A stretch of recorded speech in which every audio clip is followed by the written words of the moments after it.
کارکنان ہیں، وزراء ہیں، وہ اس وقت صبح شام ایک ہی کام پر لگے ہوئے ہیں کہ خان کی رہائی کیسے ہوگی۔ اور بھائی رہائی تو بعد میں ہوگی، آپ پہلے ملاقات تو کر لیں، آپ اپنی طاقت دکھائیں، ملاقات کر لیں، اس کے بعد رہائی ہوگی۔ لہذا اس وقت تحریک انصاف نے ایک بڑی تگڑی مہم چلائی ہوئی ہے۔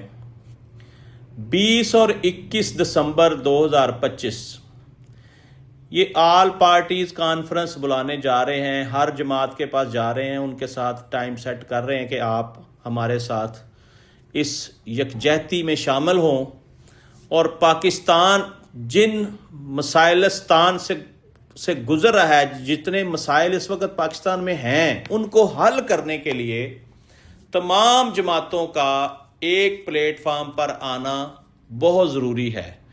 اور مجھے لگ رہا ہے کہ تحریک انصاف کی قیادت جو ہے وہ اس مشن میں کامیاب تو ہو جائے گی، تمام جماعتوں کو ایک پلیٹ فارم پر تو لے آئے گی، اور دیکھنا یہ ہے کہ مقاصد حاصل ہوتے ہیں کہ نہیں ہوتے۔ حکومت اس چیز کا پریشر لیتی ہے کہ نہیں لیتی۔ اگر حکومت پریشرائز ہو گئی تو پھر ملاقاتوں کا سلسلہ بھی شروع ہو جائے گا، پھر رہائی کی طرف بھی کام چل پڑے گا، کیونکہ خان کے جتنے کیس ہیں ان کو پس پردہ ڈال دیا گیا ہے۔ ہر کیس جب اس کی ڈیٹ آتی ہے تو یا جج صاحب بیمار ہو جاتے ہیں یا وہ کیس سننے سے انکار کر دیتے ہیں۔ اس طرح کے ہیلے بہانے کر کے ٹائم کل کیا جا رہا ہے۔ ناظرین، میں آپ کو بتا دوں کہ جب تک یہ لڑائی ختم نہیں ہوگی ہمارا ملک ترقی نہیں کر سکتا، ہم ترقی کی طرف نہیں جا سکتے، ہم ادھر ہی کھڑے ہیں جہاں سے ہم چلے تھے۔ لہذا اس وقت دونوں طرف سے برف پگھلنی چاہیے، ملاقاتوں کا سلسلہ شروع ہونا چاہیے، اور رہائی کے معاملات جو ہیں وہ میں پہلے بھی کہتا ہوں کہ یہ اللہ کی مرضی سے قید و بند کے معاملات طے ہوتے ہیں، جس دن اللہ چاہے گا اس دن رہائی ہو جائے گی۔ لہٰذا اس وقت تحریک انصاف سر توڑ کوشش کر رہی ہے کہ خان رہا ہو جائے، لیکن رہائی سے جو زیادہ ضروری کام ہے وہ ملاقات ہے۔ ناظرین، یہاں یہ بھی بتایا جا رہا ہے، آج کل ہمارا سورس یہ بتا رہا ہے کہ پچھلے 15 دن سے اس کام کے اوپر بڑی محنت ہو رہی ہے کہ خان کو کسی طریقے سے ڈیالہ سے شفٹ کر دیا جائے۔ کبھی یہ مچ جیل کی باتیں کرتے ہیں، کبھی یہ سندھ کی کچھ جیلیں ہیں ان کی باتیں کرتے ہیں، کبھی یہ قلعے میں اٹک قلعے میں بند کرنے کی باتیں کرتے ہیں، لیکن آج کی ڈیٹ نوٹ کر لیں، میرا تجزیہ ہے، میرا اندازہ ہے کہ یہ کہیں نہ کہیں خان کو اگلے 24 آور میں شفٹ کر دیں گے، کیونکہ اس علاقے کے جو لوگ ہیں وہ تنگ آ چکے ہیں۔ آئے دن دنگا فساد، مسئلے مسائل، پولیس کی بھاری نفری کی تعیناتی، کاروبار بند، لگ یہ رہا ہے کہ یہ لوگ خان کو یہاں سے شفٹ کرنے کا پلان فائنل کر چکے ہیں۔ لیکن یہاں میں ایک اور بات بتا دوں، اگر انہوں نے ایسا کیا تو یہ ان کی بہت بڑی غلطی ہوگی، کیونکہ عمران خان جہاں بھی ہوگا عوام وہاں ہوگی، عوام اس سے زیادہ وہاں پہ ہوگی، اس سے کوئی فرق نہیں پڑے گا۔ اس لیے لاہ عمل چینج کرنا چاہیے، پالیسی چینج کرنی چاہیے۔ اور ناظرین، میں آپ کو یہ بتا دوں کہ تحریک لبیک کے نائب امیر ظہیر الحسن شاہ صاحب کو 10 سال کی سزا سنا دی گئی ہے۔ جی آپ نے درست سنا، 10 سال کی سزا سنا دی گئی ہے، اور ان کو جیل میں گرفتار کیا ہوا، جیل میں بھیج دیا گیا۔ اچھا، ان کو سزا اس بات پہ سنائی گئی کہ انہوں نے سابق چیف جسٹس قاضی فائز عیسیٰ کے خلاف قتل کا فتویٰ دیا تھا، اس کے اکارڈنگ ان کو گرفتار کیا گیا، ان کے اوپر مقدمہ چلایا گیا، اور اس ملک میں کئی سال تو سزائیں نہیں ہوتی، لیکن فٹافٹ اس کیس کا فیصلہ کر کے ان کو سزا سنا دی گئی۔ اور بتایا یہ جا رہا ہے کہ ناظرین، اس وقت تحریک لبیک کی تمام قیادت جو ہے وہ ایک عجیب سے معاملے میں الجھ گئی ہے کہ ہمارے قائدین کہاں ہیں اور پچھلے دنوں کراچی سے کچھ تھوڑی سی آوازیں اٹھی تھیں کہ تحریک چلانے کا اعلان کر رہے ہیں، ہم اپنے قائدین کو آزاد کرائیں گے، رہا کروائیں گے، لیکن وہ بھی خاموش ہو گئے ہیں۔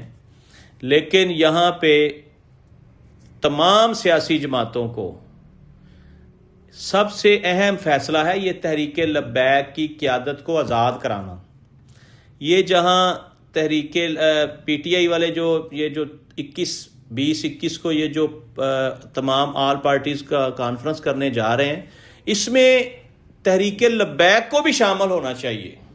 یہ اپنا مدعا رکھیں کہ ہماری قیادت کہاں ہے، ہمیں بتایا جائے۔ اگر وہ منظر عام پر آ جائیں، سعد رضوی اور انس رضوی جن کے بارے میں میں اکثر کہتا ہوں کہ وہ بچے ہیں، ان کی اتنی عمریں نہیں ہیں، ان کا اتنا ایکسپیرینس نہیں ہے، تو ان کے لیے بھی کوئی آسان راستہ بنانا چاہیے، ان کو چھوڑنا چاہیے۔ ناظرین، آج مولانا فضل الرحمان جو کہ جمعیت علماء اسلام فیک کے سربراہ ہیں، انہوں نے بڑی دھواں دھار پریس کانفرنس کی۔ انہوں نے کہا ہمارا ملک غلامی کی زنجیروں میں جکڑا ہوا ہے، ہم 75 سال سے قید ہیں، ہمیں غلامی سے آزادی چاہیے، ہمیں تمہارے پھینکے ہوئے ٹکڑے نہیں چاہیے، ہمیں اپنی مرضی سے ملک کو چلانے کی اجازت دی جائے، ہم اس ملک کو خود بنایا ہے، ہم نے خود بنایا، ہم خود چلائیں گے۔ لیکن دیکھنا یہ ہے کہ مولانا فضل الرحمان اور باقی تمام سیاسی جماعتیں جو اس وقت دیوار کے ساتھ لگی ہوئی ہیں، ان کے لیے کوئی سپیس نکالی جاتی ہے یا نہیں نکالی جاتی؟ لگ تو یہ رہا ہے کہ آگ بھڑکائی جائے گی، ٹھنڈی نہیں کی جائے گی۔ حالات اس طرف جا رہے ہیں۔ تمام جماعتیں ناظرین اس وقت ایک دوسرے کے اگینسٹ ہی ہیں، یعنی کوئی ایک دوسرے سے کوئی محبت والا سسٹم نہیں ہے، کیونکہ جو لوگ اقتدار میں ہیں ان کو یہ پتہ ہے کہ اگلی دفعہ ہمارا اقتدار نہیں ہے، تو وہ رج کے لوٹنے والے چکر میں لگے ہوئے ہیں کہ جتنا ہو سکتا ہے لوٹ لیں اس ملک کو۔